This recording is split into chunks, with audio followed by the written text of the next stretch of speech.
to another episode of Retail Media Thursdays. My name is Michelle Owen, EVP of Marketing at Sky, and today I'm excited to meet Jill Orr from Criteo. Jill, welcome to Retail Media Thursdays, fresh off the plane from the US. Indeed, indeed. Do you want to introduce yourself and tell us a little bit about Criteo? Criteo have been on the show 3 times already, so I'm sure that most people know who you are, but for anyone who might not have seen it so far. Sure. My name is Jill Orr and I head of our enterprise business here across Europe. What that means within the Criteo world, what enterprise means in the Criteo world is that I look after our retail media business. I also run the teams who look after our largest clients on the brand side and on the agency side. Outside of retail media, I also run our performance media business for our largest clients. So that's retailers and brands who are using any form of our performance media in order for them to meet their marketing goals. So it's quite comprehensive, and I think we'll probably talk a little bit about commerce media today, but my team is right in the middle of the kind of consideration of the future opportunity of commerce media when you think about that. Criteo, we're a leader in the retail media space, but we've been a leader in the performance media space for many, many, many years. And we are operating in about 100 countries today. Work with all of the key brands, retailers and advertisers globally. It's a space of the market that just keeps giving at the moment. So busy times. Very much so. And I'm excited to talk from your kind of perspective working with the retailers and the brands. I think there's going to be some interesting insights. Before we get to that though, which pub are we in and why? We're in the Crown and Scepter, and the reason I'm saying it slightly hesitantly is I've never been in this bar before. And why did we pick it? Because I'm doing a presentation to my whole team in about 45 minutes. So convenience. And sorry, that's a terrible answer, but convenience. No, it's the reason why we pick most of these, to be honest. There's never really a sentimental reason. Yeah. And your peak of the week, you said you just got back from the US, but was that the highlight? It was pretty good. I was there while we did our Retail Media Investor Summit, which was really talking about the progress we've had today on retail media and what's happening in the future. But if I'm honest, my highlight of this week has been we just finally signed a contract with a retailer who I can't name, but is already a customer. But in the extension of our partnership with them, they are the first retailer for us here in Europe where we have signed a partnership which will be retail media and performance media, in fact, all facets of performance media, so that we can help grow their business for them as well as best serve their customer and their clients. And so in the Criteo world, there's 3 core products, and we're going to be activating all three products with them. So it's commerce media in action, so to speak. That's a terrible thing for me to say. But nonetheless, what that ultimately means for us is that we're really starting to see the difference and the change in terms of what our most important retailers are trying to achieve and how they can do that with less partners, maybe in a way that provides them to have a more integrated approach. And we'll talk about that, I'm sure. But that's been a highlight. And also, tomorrow morning at 7 a.m, I'm flying to Morocco for a long weekend. So I think that might end up being my highlight. Your real highlights yet to come here. So you mentioned there, like how quick this space is changing. You're obviously connected to a lot of brands and the retailers. What are the biggest challenges that you're hearing at the moment? How is the space evolving? What are you hearing directly from them right now? I think there's quite a lot of different challenges, and I'm quite lucky that I work across Europe. So what I would say from a retailer side, I think retailers, there's been so much hype about retail media that I think it's becoming very clear that retailers need to manage expectations very aggressively, both from a partnership perspective, but internally in terms of an organizational perspective. And so I do hear back a lot that organizationally, how you continue to evolve, plan and execute retail media continues to be a really big challenge for retailers, and there's a couple of underlying reasons for that, which again are new challenges, which if you're a retailer operating in the European market, you may have been doing retail media for 3 or 4 years, but your business has changed quite dramatically, and more importantly, the demand side has changed quite a lot. And I think that it's not kind of a one and done strategy, it's a constant evolution, which is no surprise to anyone, but we're seeing retailers take a step back and rethink about how they're doing retail media. There's been quite a lot of transition towards doing retail media in-house. There's quite a lot of retailers considering building their own tech. And I think that for a simple, maybe trade execution, that's something that is very attractive. But I think long term, in terms of fighting the third challenge, which is fragmentation, that does throw up a lot of issues. So on the journey of retail media, we're hearing that how do you manage expectations and organisationally plan and do it in the right way? Because although the promise of retail media provides a high contribution that can be utilised for other marketing activities or to build teams, running a media business there's a lot of hands on keyboards, there's a lot of people who need to be talking to the market, understanding the market, working with agencies, working with brands, measuring, building the systems and the capability that will help grow the future potential of your retail media business, not just manage the one that you've got today. And when you think of that, I think that there's where you put the profit, where you put the margin is really, really important. The European market is super fragmented. We've got over 100 retailers or retailer labels on our network. And there are many, many other retailers working with other companies other than Criteo. So the fragmentation is a real challenge. And so how do you become important in that environment? And then equally from a brand and agency side, how do you get the data that you need for the right type of planning? How do you make that make sense for your brand or or whoever's paying or wanting to achieve the marketing objective? And then how do you make that make sense in real time so you're optimizing to the right metric? Oh, and let's throw in, at commerce media, let's throw in multiple different tactics across multiple different retail media networks. So the fragmentation is a super complicated part to this. So yeah, I'm not sure I see the focus shifting. I think at its base, what I hear most consistently is in an effort to build a media business, you can't in any way muffle the importance of the retailer business and the unique proposition of the retailer. And I'm seeing some retailers do that well, but I think that's a challenge that we as tech companies and tech partners, and Sky is absolutely one of those, we need to make sure that that's enabled as retailers really lean into this opportunity. Yeah, absolutely. You mentioned the fragmentation. Do you think there's going to be consolidation within the retail media industry as we go into 2025? I've seen a lot on LinkedIn over the last, even just this week, of all of the diagrams showing all of the retailers beyond Amazon and Walmart. Yeah. Do you think there's going to be consolidation amongst those different retailers? I was at an event a couple of weeks ago and they were talking about the fact that it's very difficult to shift budgets across retail media networks because the lift and shift is quite difficult on the agency side or on the brand side. So that would suggest that consolidation has to happen in some form because there's not endless budgets. Yes, there's huge growth potential, but outside of just retail media, there is media, and there is no doubt that the publishers are leaning into this opportunity.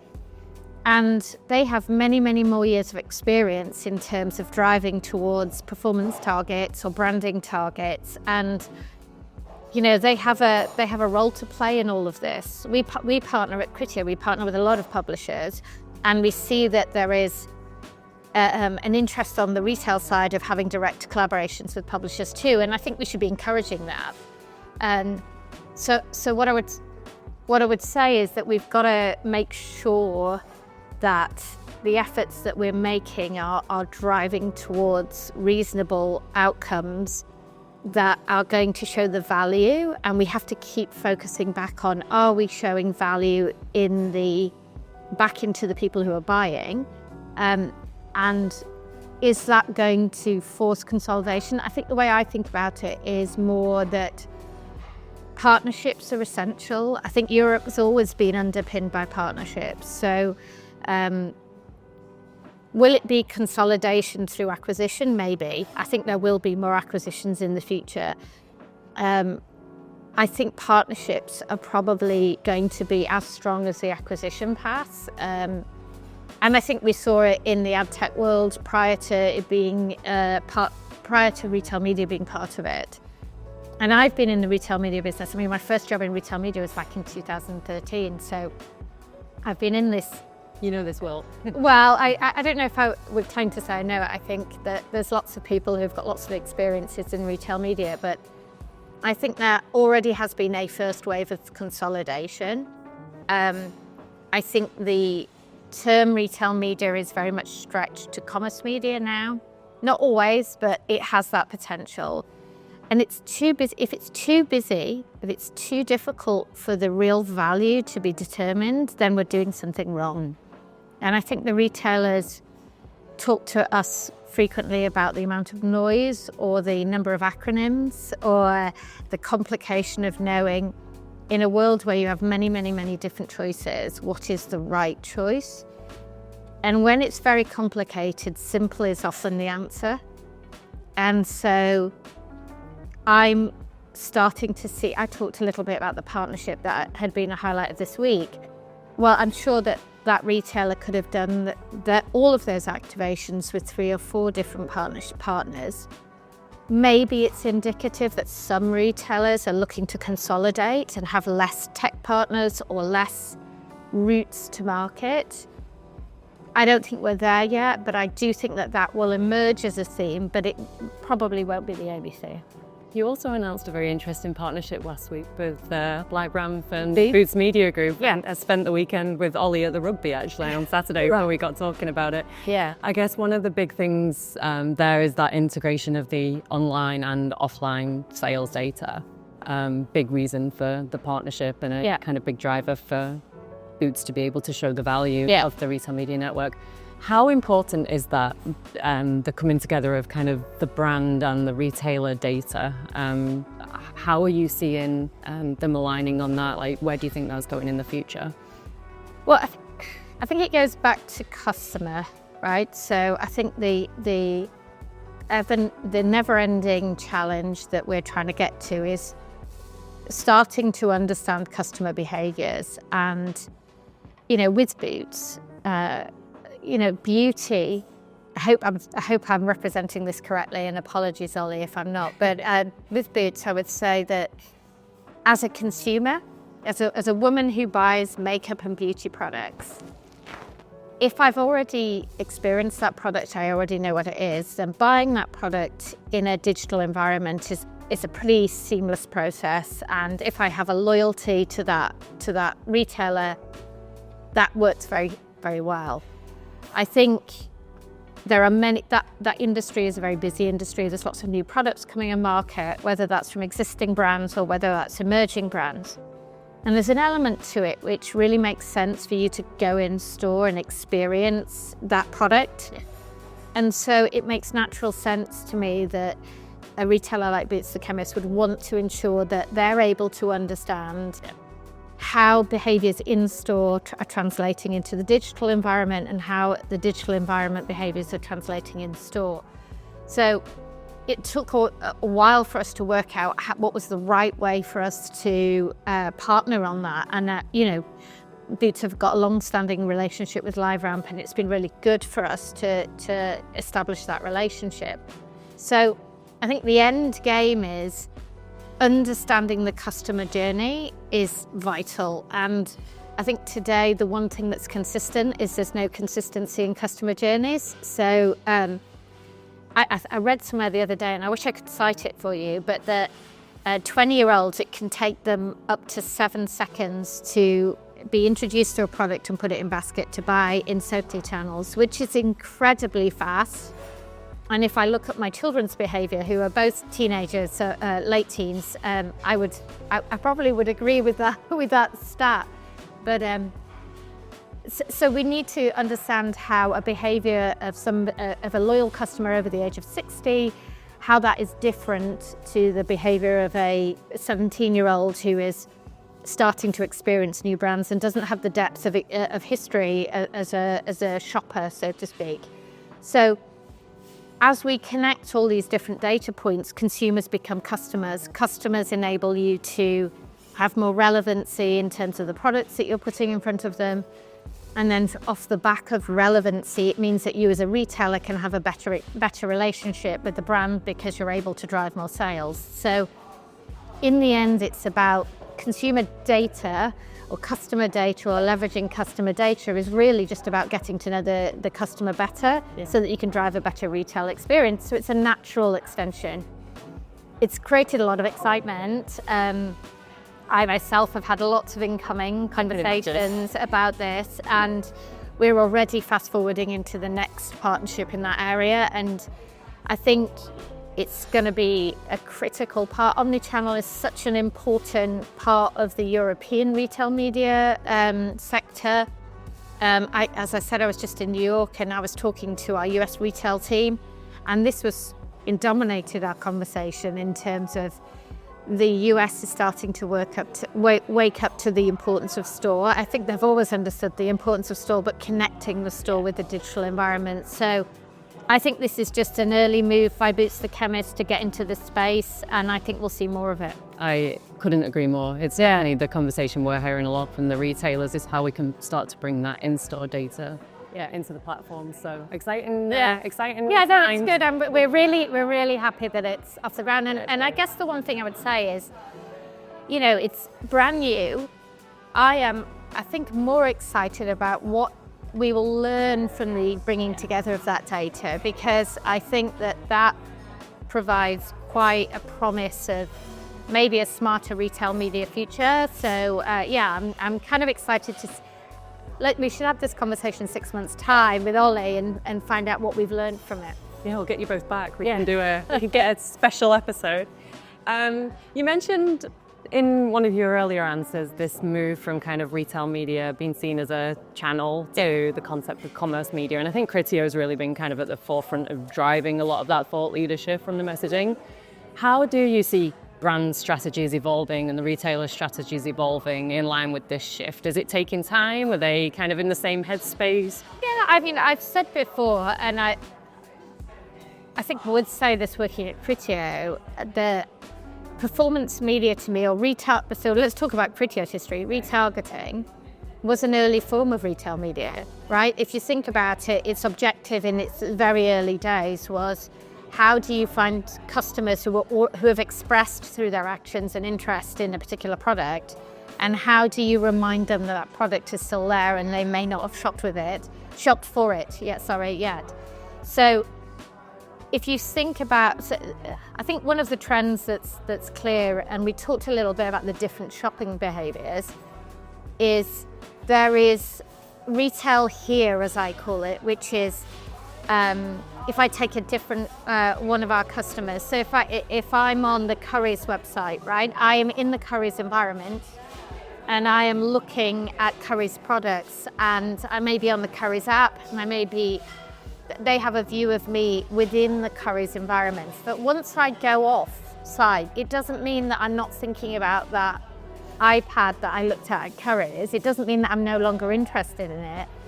And the question is commerce media to me means, how do you capture that customer anywhere? Because, I'd say increasingly consumers are open to shopping influence in their normal life. Like they're looking at products when they're not within the retailer's environment.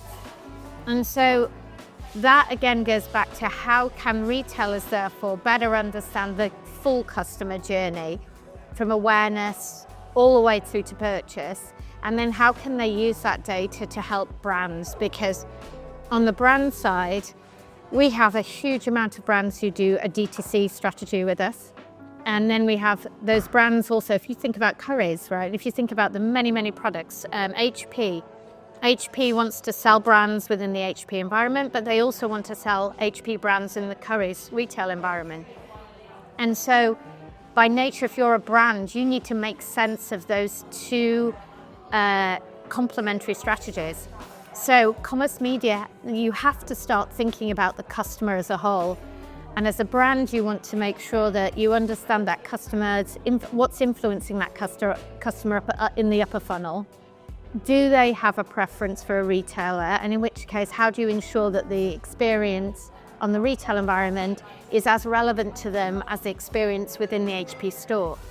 And making sure that you're balancing your marketing budgets and your targeting and your execution of what you're trying to achieve, whether you are on the open web, in a social channel, or on the retailer side. So by nature, because brands think about total sales, we have to get to a point where these two things make sense and complement together.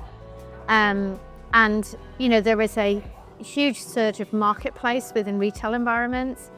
And that really is also another mechanism by which we need to think about, well, where are the edges of retail media and where do we end up going to? So I think we've done a pretty good job of moving into that space as an industry and starting to realize that measurement across the whole portfolio, when we put the customer at the heart of retail media, I think that we can see that that's important. But I think we've got quite a way to go. And I go back to fragmentation. It's difficult to have consistent measurement. It's difficult to make sense of that across multiple different platforms. So certainly at Criteo, we are very, very focused on how we can make that fragmentation easier to bear. And that's whether you're a retailer trying to make an impact with new brands and new budgets, or whether you're a brand trying to decide where to put your retail media spend. So we're very much aligned with you. Oh yeah, obviously been big advocates for that omni-channel approach for well, you're an important partner to us in that journey. So I certainly value that side of our partnership. Yeah, absolutely. So as we look ahead to 2025, we're not far away now, especially by the time this gets released. What are your big predictions? What are your top bets for next year? How's the industry going to evolve? I think that there's been a lot of development on the supply side, on the retailer side, and I think that as an industry we really need to match that development on the demand side.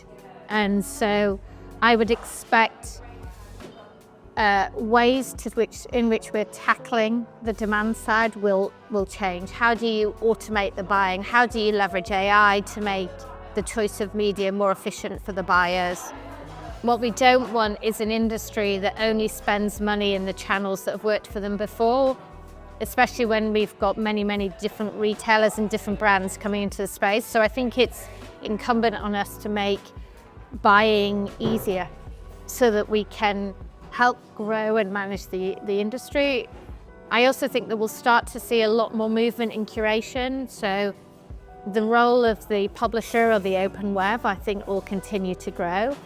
And there's been some great partnerships, but how do we make sure that those partnerships work, especially as the wheels continue to turn on the publisher side? I think they're doing a lot of innovation, and there are lots of companies that have done brilliant work on that side of the industry that will come in more to kind of the commerce media, retail media side. And I think we are all really accountable for how we make planning real-time measurement so that campaigns can be optimized to whatever the measurement it is that they need to be optimized to, and then how we can look at the right types of measurements. So, ROAS is the reason that ROAS is so popular is because ROAS is something that we can all measure. Yeah. But ROAS is the idea that a consumer only buys because they've seen an advert is a little limiting, I think, for the industry. So how do we standardize around the other measurements? How do we consider the different behaviors, both on a retail side, but also on a customer side for the more emerging verticals within retail media. So we're dominated by the thinking and the influence of CPG, which has been really positive for the industry. But if I think about, when I go back to my terrible example, which is always like, if I'm going to buy a handbag, crazy example, or I'm going to buy a new computer, my buying cycle is incredibly different and than it is if I'm going to do my weekly shop. So how do we get different signals? How do we understand the importance of different measurements across that customer journey? And how do we make that standards across the industry? And I think that the IAB and other bodies have done a brilliant job in pushing us towards standardization, but I think that the market is really adapting. CPG is by far the biggest sector, but we're seeing a lot of activity in the other sectors. And so how do we make the measurements and the underpinning parts of retail media take into account different ways of looking at how customers behave, so that we can make that more flexible and more adjustable to the different marketing objectives. I think that's going to, we've come a long way in 2024. I think 2025 will see some exciting areas there. And then every retailer we talk to is talking about screens, digital screens in the end caps, digital monitors on the trolleys, in-store screens, near screens in terms of the retail environment. So there's a huge amount of investment that's happened this year. So where does that start to make an impact on the market? And I think we'll see some innovation and some exciting announcements in that space in 2025. Yeah, there's a lot of at one of the events I was at a couple of weeks ago, some really cool in-store innovation coming down the line. So I'm excited to, even as a consumer, to go in and see it. You're spotting it more and more when you go into these retail environments. So we're getting close to Christmas. Okay. We've got our quickfire round. I'm going to do a Christmas special. So, we've had a big debate about this question in the office this morning. You're only allowed 3 things on your plate for your Christmas dinner. What would they be? And this includes the sauces as well and gravy. This is a good question, right? Yeah. So it kind of depends what your Christmas dinner is. But if I go traditional, every single one of them would be a vegetable.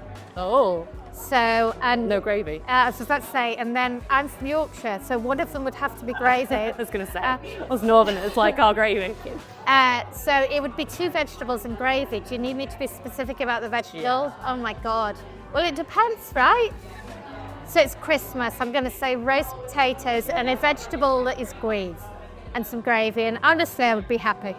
Yeah, mine was a roast potato and a pig in blanket. Oh, you see, right, yeah. And then gravy, obviously, because I'm northern too. For me, the vegetables make it. So. Favourite Christmas song? Oh God, now you're pushing me. I think it would, I love A Carol in the Morning.